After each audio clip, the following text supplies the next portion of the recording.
Right, good afternoon, evening everyone. Welcome to Fortune's Hiding Down Under TV. I'm your host tonight because Kingy is AWOL. I'm Nathan Waygood and this is my good mate Dave Rhodes. Thanks for joining us. If you haven't already, don't forget to give us a like and subscribe on YouTube and get over onto our Facebook page as well. All the same name, Fortune's Hiding Down Under TV. Well, we had a game on the weekend, didn't we, Dave? Yeah, I thought we put out a great performance, to be honest. Yeah. And I think, you know, the crux of this show is going to be they're just too good, aren't they, Man City? Yeah. At the end of the day. Yeah. You know, we couldn't have approached it any better. We were always going to go with a low block. Yeah. And we had a good crack, didn't we? Yeah, I agree with that. I think that one of the key differences between our game against them this year and last year was I don't think we really had those, quality outlets like we've had this year, which gave us the opportunity to score. So, what do you think of the selections? The only one that I was a little bit surprised on was probably Souček in. I thought Kudus probably has done enough to get a start. What are your thoughts? Oh, well, I mean, you say done enough. He got a couple of minutes against Luton, didn't he? So but for me, I think he was always going to go with Souček, right? I think a game like the big teams is going to set up with two CDMs. Yeah. And it was going to be, the usual low block, but even more so, shoring up that middle. And I think there was no chance that he was going to go attack. And then, to be honest, I probably expect the same lineup to start at Liverpool as well. I was just about to say the same thing. I definitely think you're right there. It's just something, whether you like Souček or not, he's just seen as someone who can sit there and block and, put a big, he's a big presence. So, and Kudus is a completely different player to him. So, I would see Kudus probably getting a start maybe the game after. Yeah. Definitely. Sheffield United, they're there for the taking, aren't they? Really, yeah. In terms of quality teams, you should be going up against a bit harder. So yeah, well, it'll definitely be the opposite of the Man City game because they like to sit back. So we should be the ones getting 60-70% possession, shouldn't we? Yeah. So back to the game though. I guess let's talk about that opening goal. Hey. Yeah. Yeah, what a great goal it was too. It was. Look, I've seen Soufal cop a little bit of stick, but I thought he had an excellent game, and it was evident in that goal, right? Yes. His run was superb, and that cross was on point, wasn't it? It was, yeah. And you raised a good point. Like for somebody like him, like what was his name? Doku. Like he had a really good game, and it probably took a fair bit of bravery, I think, from Soufal's half just to be able to be brave enough to go forward and try and get him going the other way, and he did it really, really well. But like we talked about earlier, I think it started from Bowen's pass to release Soufal. Yeah, it was a good little knock on, wasn't it? Yeah, it was. And what I really liked Antonio's run as we got closer to the box. He kept moving towards Soufal to give JWP space in behind. And he found the back of the net really well, didn't he? Well, I thought he was really brave, right? He's thrown himself into that header, and it's in the back of the net, and he's giving it the big crossed hammers as he runs to the crowd. He's loving it, isn't he? You see him stop halfway through his golfing celebration. Yes, as well, He just gave it a little bit of a tap at the end, didn't he? It was funny to see actually, but glad he did. And just before that as well, what did you make of that corner as well? He was there and. Bowen's outside the line. I don't know what the fuck that linesman was doing, but he didn't like having two of them over the ball, did he? Didn't understand that at all. Yeah. It was almost like he was trying to interfere with a corner and put us off. Yeah, it was odd, wasn't it? I'm not one of these conspiracy theorists. People seem to think, but there's definitely a big team bias, right? But but that was weird, wasn't it? It was like he was trying to obstruct. Bowen on that side, and then it was just weird. Yeah, and you could see he was just saying, well, that's my run, that's where I'm going to go, and then I don't know, it didn't make any sense at all to me. But we got the flick on out of that, and I don't know what Aguirre was doing either. He looked like he was, Well, it was a chance, and he should have done better, really. Yeah. And I'm sure he knows that, but I guess that happens sometimes. Oh, it does. Yeah. But I think we both know that Ballon Dawson, he scores that, doesn't he? Oh yeah, absolutely. It goes all the way through it. Yeah. And I think that's those two examples there are probably exactly what we were talking about at the start, where this is what we will do to sides now. We wouldn't have done that 2 years ago against City. We would have sat there and had no opportunities. So I was pretty happy going in after half time, or at half time, for the effort that we put in. But they had their chances though, didn't they, City? I was going to say, like, just leading up, still staying on that first half. I mean, Haaland missed 2 should have been goals. He had a stinker, didn't he? He actually did, by his standards. Yeah. And you know, there was 2 really, really good chances. Yeah. And you think you should be putting both away, really. Yeah, definitely. Definitely. And another day he does, right? Yeah, he does. And not to mention, but Areola's triple save there. Unbelievable. That was something else. There was one, wasn't there, where it was like our goal was charmed. Yeah. The ball was just flying, Yeah. and I was like, shit, how did we get away with that? It's from a corner, wasn't it? I think that's where it started. He's palmed one way, and then gets up and palms one the other way, and then I don't know. I don't reckon Souček knew anything about that. He's just like got it in his head, and then he's made one more out of it. It was a brilliant phase there. We just. Yeah, it didn't look like it was going to go in, did it? Well, but to be honest, Areola's really trying to make that number 1 spot his own, isn't he? Yeah. I mean, you can't fault his effort. He's all arms everywhere. He's doing really, really well. So, probably a bit of credit to Moyes there for sticking with him and giving him a go in the first place. Yeah, for sure. Yeah. And so moving on to the second half. I mean, I think I texted you boys at half time. Yeah. We were all sort of buzzing. The one thing I said was that, you know, they're going to come at us hard. Yeah. And I said, we need to weather this storm. Yeah. And I was at the Man City game at the London Stadium at the end of the season before last. Yeah. And that, you know, we gave up that 2-0 lead. We had a 2-0 lead at half time, and I thought, yeah, okay, I can, you know, let's learn from that and not do that again. Alas, it was so disappointing to give up that lead so quick, wasn't it? Yeah, it was, and I guess it's just a sign of like how good City are. You know, you switch off for 1 second and you're fucked. So and talking through that first goal that Doku got, it was fucking brilliant to watch. Like, hard to say it, but you got to give some credit. You know, more than some. I think we barely touched him in the first half, but he absolutely destroyed us in the first half when he came out for that second half. And my word, he just turned him inside out, Soufal, didn't he? And I think, as I said before, I think Soufal's come under probably some unnecessary stick because I think he had a blinder all game, probably apart from that moment, right? But do you think he's better than Grealish? Who, Soufal? No, well, we know that. We know that. Doku, yeah. Oh, look, I think it's just testament to the City side, right? They've got a squad of players that are capable of tearing any team apart, and he just looks like another addition to their bandwagon, doesn't he? He does. And the thing that makes him so dangerous is he's not so dominant on just like trying to break down the left or the right. Like he's happy to go inside and out. And you know, he had a couple of shots, but that one he put in was really good. But I guess probably the one that's probably caused a little bit of angst or controversy amongst the West Ham fans is sort of the second goal.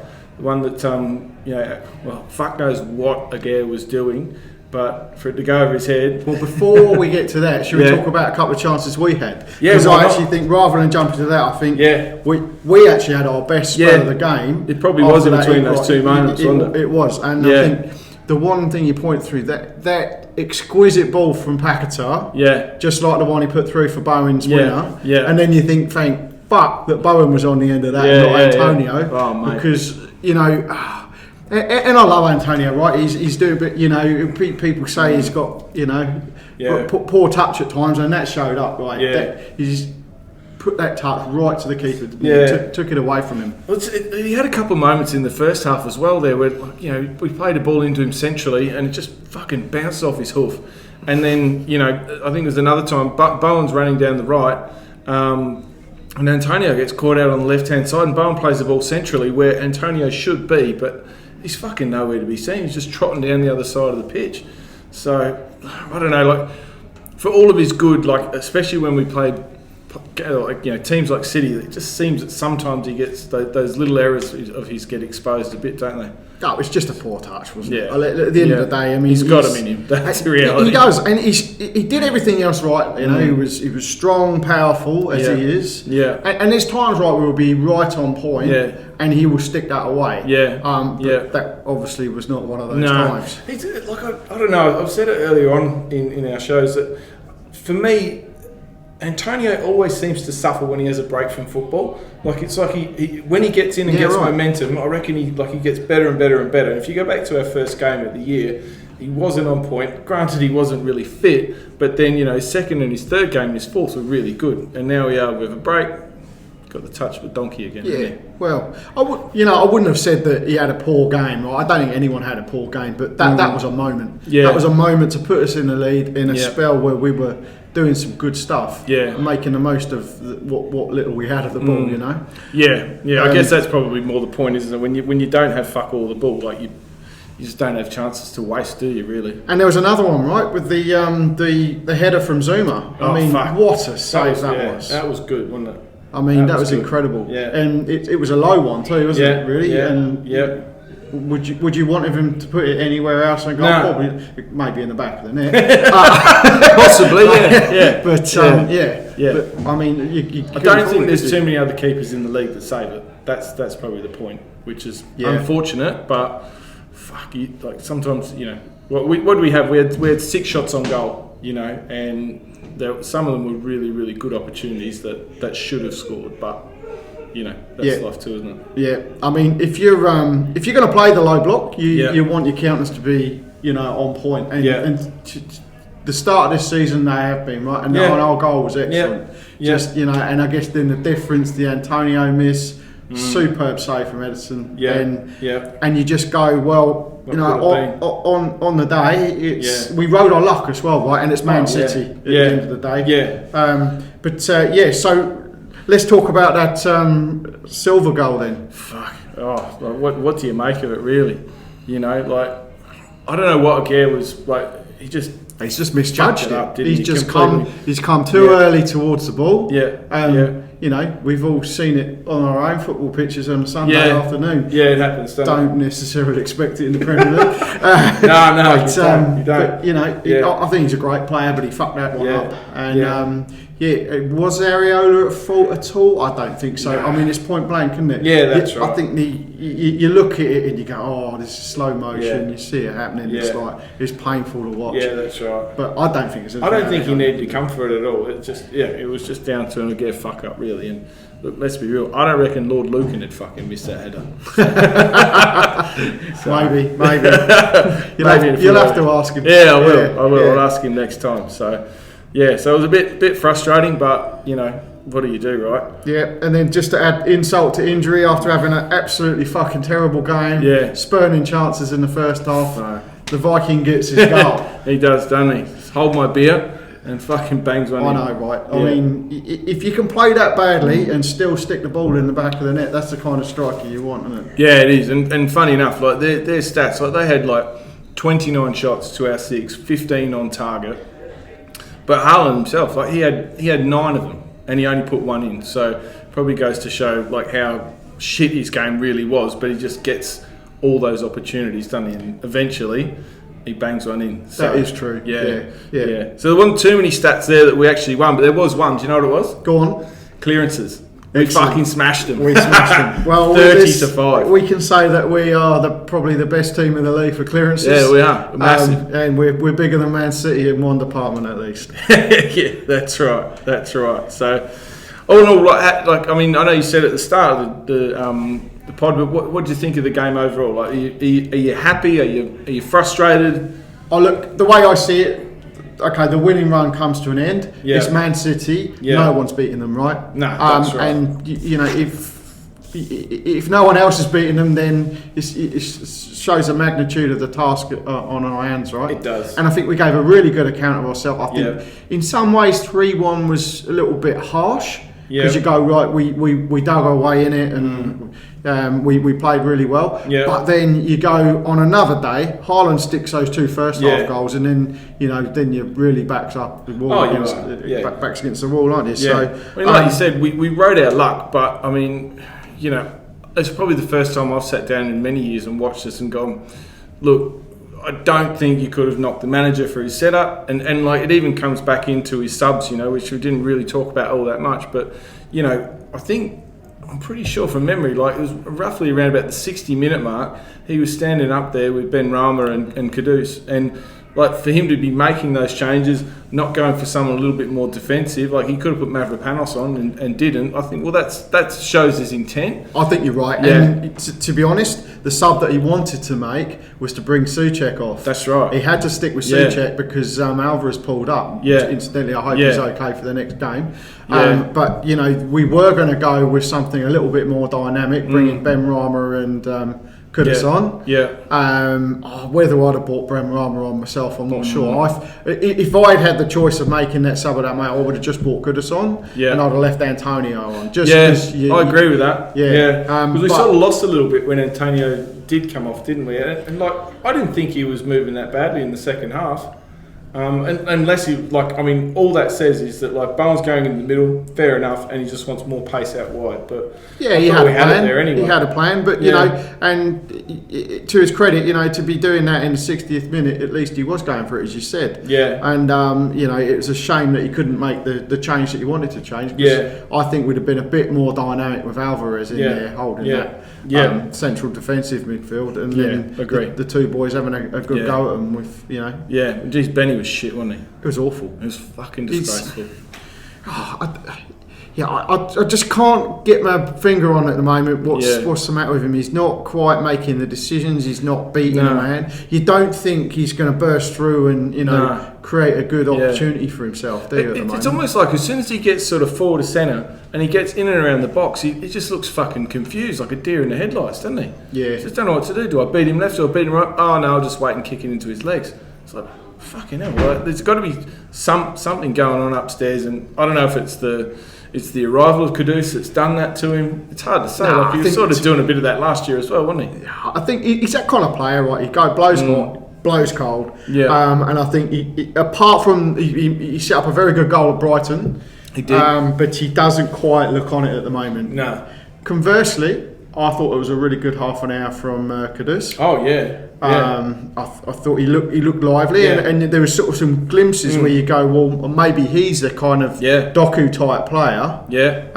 That for us that City have got there, and it'd be really interesting to see what he's like from the start against a lesser team. Did you see when he first come on though? Like he ran straight down. He was into a defensive block, and he got the ball, and he wanted to try and play out straight away. And then he drew a foul, and then we got further up the pitch. But it's like, well, that's good. I like that mindset of him. He just wants to, you know, have a crack, and he's not afraid of anyone. So, yeah, it'd be good to see him get a start. Yeah. Not sure he'll get it against Liverpool, like we said at the start. I don't think he will. I definitely think he'll be the one on for probably Souček, you know, barring injury, of course, for the Sheffield game. Well, I guess we'll have to see what happens with Alvarez as well. I haven't really heard what's going on with him. Have you heard? No, it's funny enough. I remember we were talking on Thursday night about hopefully he catches his plane. Apparently, there was a 4-hour delay on his plane from Atlanta. So, you know, I'm sure Moyes said it in his press conference after the game that, like, he literally did not train, got off the plane and then was basically ready to play. So whether or not, I'm hoping it was just fatigue.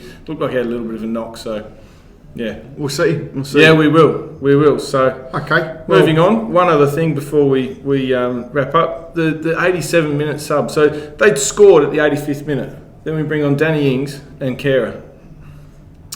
Yeah, well, I think it's pretty much wrapped up by then, wasn't it? Yeah, I don't really know what the thought process was there. I mean, look, I'm not going to start chewing apart his subs. I mean, everyone moans that he doesn't make a change till the 75th, 80th minute, and he did it differently this time. You know, he had a crack, didn't quite work out. I think at that point it's about, you know, get some fresh legs on and, you know, give someone a run and see it out.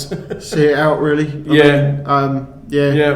I was puzzled by it really when it happened, but, you know, didn't impact the game at all. But, you know, look, not to take anything away from Danny or Kehrer, like they'll do their job, but I'm not sure what we're really trying to do at the 87-minute mark when we're 3-1 down. So, but, you know, that side, I mean, I think it was done and dusted by then. So, who stood out for you in the game? Who did you give your man of the match to?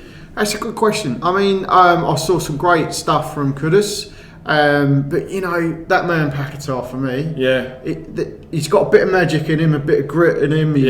He's all over the pitch doing defensive duties, and then he carved out that moment for Antonio, he did, and it was sort of glimpses of the old Euro final. Yeah, With Bowen's goal, and it Yeah. had that same sort of vibe to it in terms of It's the wrong player on the end of it. Wrong player on it. Yeah, well, maybe on a different day Antonio six it away. Yeah, but you're right. You would have trusted Bowen with that one, wouldn't you? Yeah. And he racked up a card for Paqueta Island as well, so. Yeah.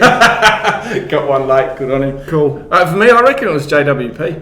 Like, I thought, okay. He very rarely puts a foot wrong, and he busted a gut to get on the end of that ball from Soufal. I thought that was just a hard-working goal, you know, like where he ran from was brilliant. His corners were great as well, you know. As they always are. Yeah, on point. So I just can't wait till we get a fucking foul around the box where you can actually have a decent go at it. And I've said before in a couple of these shows already, I think teams playing against us are probably wary of giving away those free kicks and those kind of positions that he can exploit. So we might have to wait a little while longer. But just on JWP though, there's 2 goals, 2 assists now, I believe. Yeah. How good's that? What a start he's magic. made to his West Ham career. I think I heard a stat in the game that we were 6 games in a row he's either scored or assisted in. Yeah, right. In the Premier League now. Yeah. So he's fantastic. He is fantastic. And I guess, you know, like, because you don't watch Southampton every week, until you see him every week, you sort of don't really realise what you're getting, do you? But mate, he's I think it's 3 signing. assists. I think it's 3 assists. Yeah, he's either scored or assisted in every game. Yeah, you're right. Yeah. Yeah, I'm just trying to process all in my head, but I think you're right. You know, he's done really, really well. All right, they put it out for a few questions there earlier on as well. So to the Brisbane Hammers page, we've got a couple come in. So thanks for that. First one's from Fiddy Pence. So why the fuck were they allowed to wear claret shorts?